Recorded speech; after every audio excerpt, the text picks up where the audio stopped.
Oke, sekarang kita masuk untuk bagaimana mencatat penjualan pada sistem perpetual ya.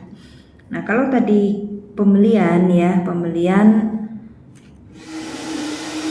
sebagai inventory in, maka untuk penjualan adalah inventory out ya, inventory out. Berarti kalau inventory out, inventory berkurang dicatat di sebelah kredit ya.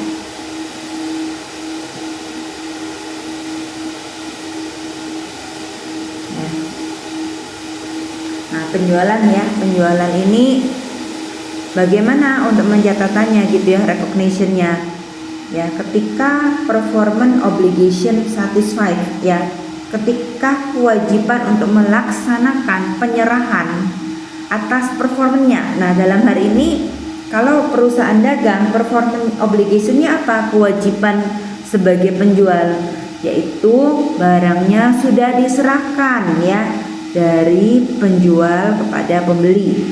Ketika telah terjadi penyerahan, maka dicatat adanya sales revenue. Apa yang menjadi supporting dokumennya? Yang pasti sales invoice, apalagi surat jalan gitu ya, yang menjadi dokumennya. Kalau perusahaannya pengusaha kena pajak, harus menyertakan faktur pajak ya. Order penjualan, nah itu dilampiri semua. Oke. Sekarang kita lihat ini kembali ya. Nah, dalam hal ini yang menjadi seller adalah PW Audio Supply. Nah, sekarang kita dari sisi PW Audio Supply bagaimana mencatat penjualannya. Untuk perpetual gitu ya, karena setiap pergerakan inventory ini kita catat, maka pada saat penjualan kita harus mencatat inventory out ya. Di dalam transaksi penjualan ini ada dua nilai ya. Yang pertama nilai harga jual, barang yang dijual ya. Kedua, berapa sih harga pokok atas barang yang dijual ya. Misalnya ya, menjual barang nilainya 100 juta ya, itu harga jualnya, selling price-nya. Tapi berapa sih harga pokoknya? Mungkin harga pokoknya 70 juta ya. Nah, di sini akan ada dua. Satu kita mencatat sebagai sales revenue dan satunya sebagai COGS. Dua jurnal ini harus selalu dilakukan, dicatat pada saat mencatat penjualan. Ya. Nah, contoh PW Audio record sales 3.800. Assume barang yang terjual ini punya cost, punya harga pokok 2.400. Ya, maka jurnal yang pertama kita mencatat sebesar selling price-nya, ada sales revenue 3.800. Jurnal yang kedua kita mencatat barang yang kita keluarkan itu costnya 2.400 ya. Sales return. Nah, bagaimana kalau terjadi pengembalian penjualan gitu ya. Kalau terjadi pengembalian penjualan, maka ini merupakan kontra dari revenue ya.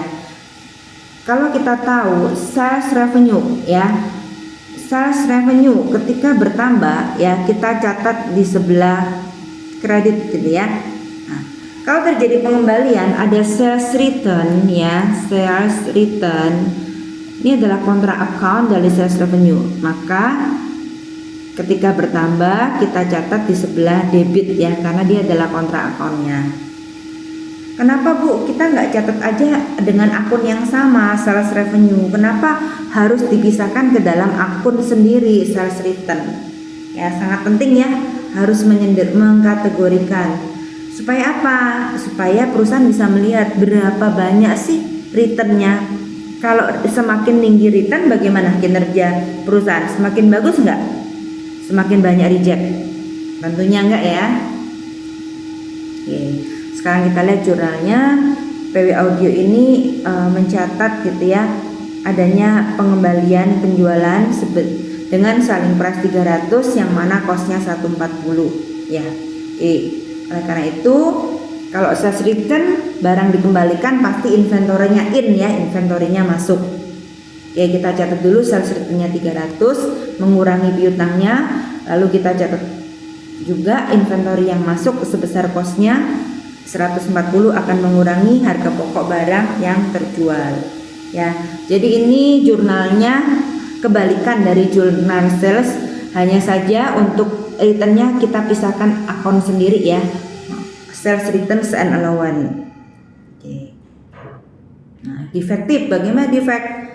Ya defect karena barangnya defect kemudian punya scrap value-nya 50 ya, maka kita catat sebagai sales return-nya 300, inventory yang masuk 50. Nah ini mungkin kalau perusahaan mau mengkategorikan inventory-nya ke dalam dua jenis, misalnya inventory yang baik dicatat sebagai inventory, kemudian inventory yang sudah agak rusak, defect, dia menyendirikan ke akun sebagai defect inventory.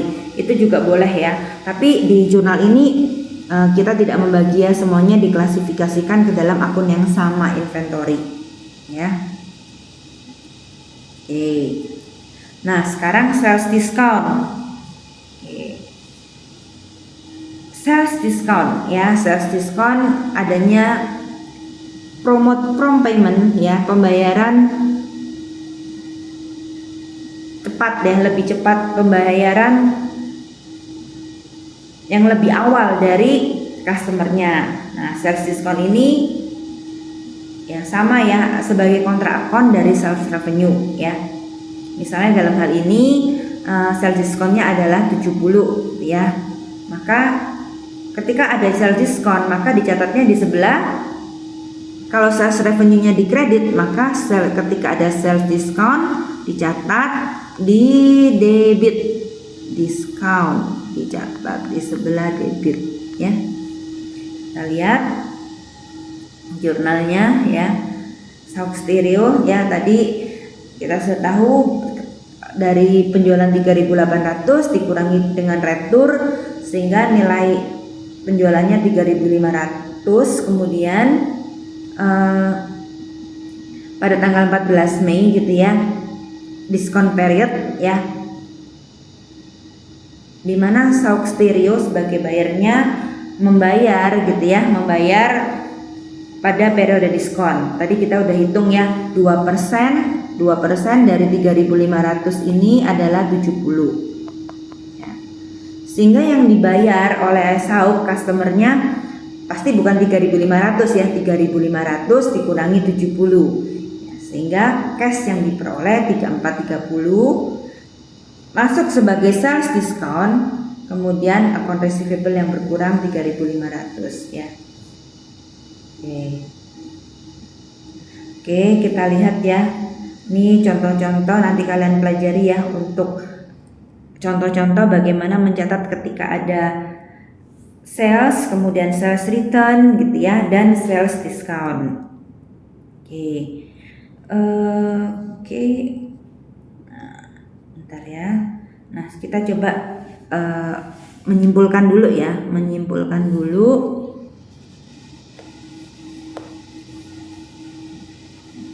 untuk sales gitu ya.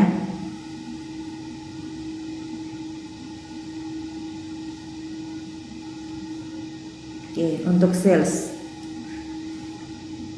berarti ketika terjadi sales ya, maka akan menambah atau mengurangi inventory.